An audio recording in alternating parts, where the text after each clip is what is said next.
Só tem uma chance. Não sei, Deus me perdoe. O universo me perdoe. Eu não quero me achar o escolhido ou algo desse tipo. Mas vendo por lógica, só tem eu para fazer isso. Existe esperança para os quadrinhos brasileiros?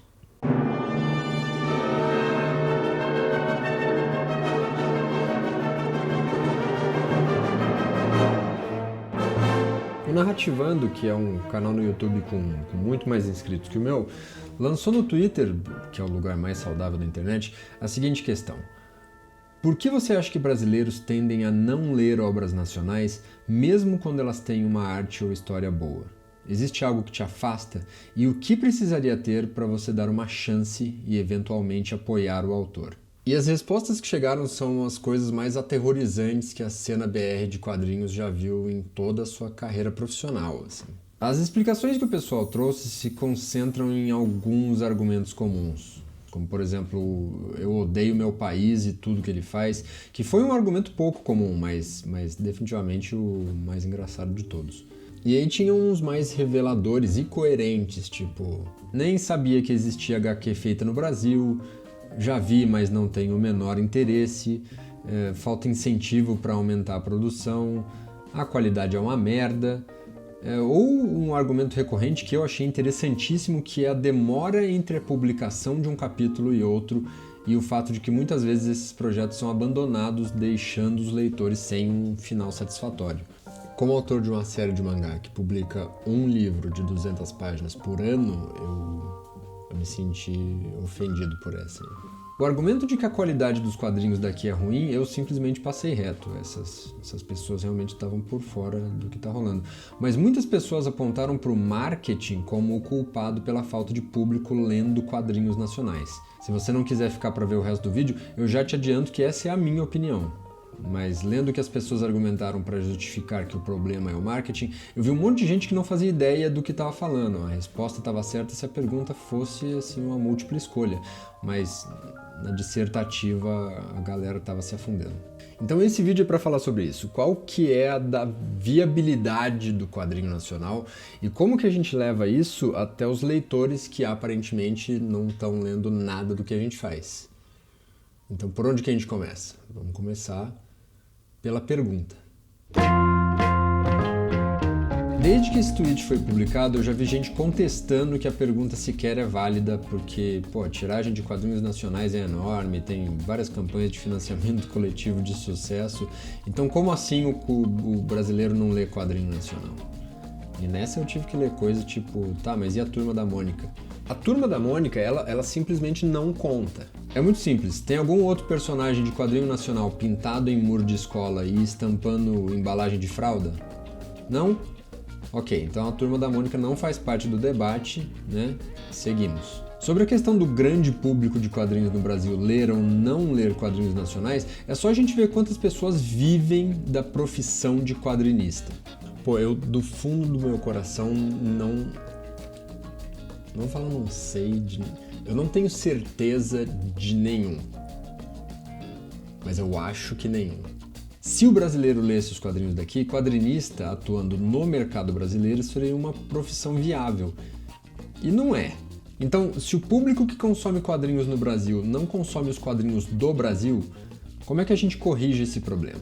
Algumas pessoas argumentaram que o que falta é um trabalho das editoras de educar o público e levar até elas a palavra do gibi nacional a fim de que esses leitores fortaleçam a indústria dos quadrinhos brasileiros a partir do consumo, que é uma ótima resposta, mas ela é totalmente impraticável, porque ela ignora o esforço necessário para fazer isso acontecer. E por esforço eu quero dizer dinheiro. E não vale a pena investir num produto que ninguém vai ler. Aí você vai dizer, ninguém vai ler porque não estão investindo, o que é um argumento razoável. Então agora você vai resolver a questão do marketing no quadrinho nacional.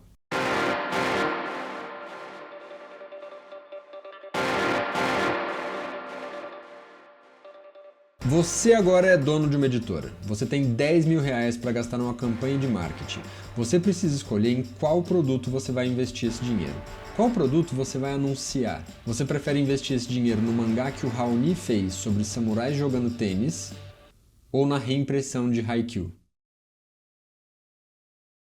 Você pode ser super ideológico e falar pra mim, não, pô, eu vou apostar no mangá desconhecido, porque vai que ele dá muito certo. E o problema com essa teoria é que a gente não tá aqui comparando o potencial de cada obra estourar ou dar certo. A gente tá apostando no potencial que cada uma tem de ganhar mais dinheiro. E lembrando que não é sobre, tipo, você é o dono ganancioso de uma editora, você não quer mais dinheiro? Tipo, não é, a gente não tá... Porque esse dinheiro não é lucro. O dinheiro que você ganha vendendo esse mangá é o dinheiro que você gastou comprando esse mangá. Editando, imprimindo, estocando, enviando, pagando os funcionários, os equipamentos, os softwares, as licenças, os royalties e aqueles 10 mil reais que você investiu em marketing. É incomparável o esforço de vender um mangá feito no Brasil por um autor independente com o esforço de vender um mangá que vem do Japão com todo um ecossistema ao redor dele que já explica para o público o que aquele mangá é. Então, só para ter uma escala das coisas, vamos pensar em quantas perguntas separam um leitor do mangá que eu fiz.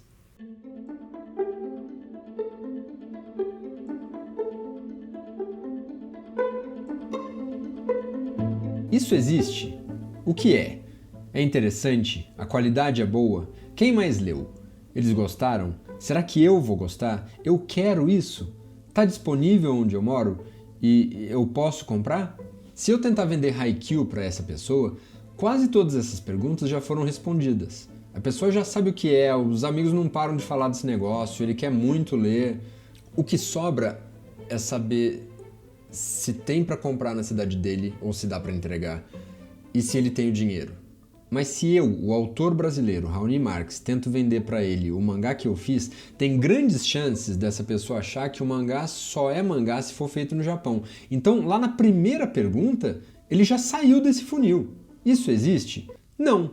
Mangá BR não é mangá. Como que eu vou vender uma parada para uma pessoa que acha que aquilo não existe? Tipo, pode estar na frente do cara e ele vai falar, tipo, não existe. Tipo, eu fiz um fantasma, sabe? Como que esse cara vai ler uma assombração? Um tempo atrás chegou a notícia de que iam lançar um mangá sobre um aspirante a mangaka que mora numa favela do Rio de Janeiro. Aí o meu amigo Daniel Bretas, que é, assim, sem dúvida nenhuma, um dos melhores, se não o melhor ilustrador de mangá no país, retuitou essa notícia, dizendo que se esse mangá fosse feito no Brasil, isso não seria uma notícia. Se um autor nacional fizesse esse mangá, ninguém ia escrever sobre isso. E eu fiquei muito acabado, porque era 900% real. Assim, se fosse um artista BR fazendo aquilo, não seria notícia. Um quadrinho nacional não pode ser discutido do mesmo jeito que a gente discute o gibi do Batman, um volume do Haikyuu, um livro do Moebius. Não dá pra só falar, tá aqui, e achar que o trabalho de vender aquele negócio foi feito. Esses problemas entre as editoras e o público, esse ruído na comunicação entre o que um lado quer e o que o outro está disposto a comprar, eles ficam dando a volta um no outro.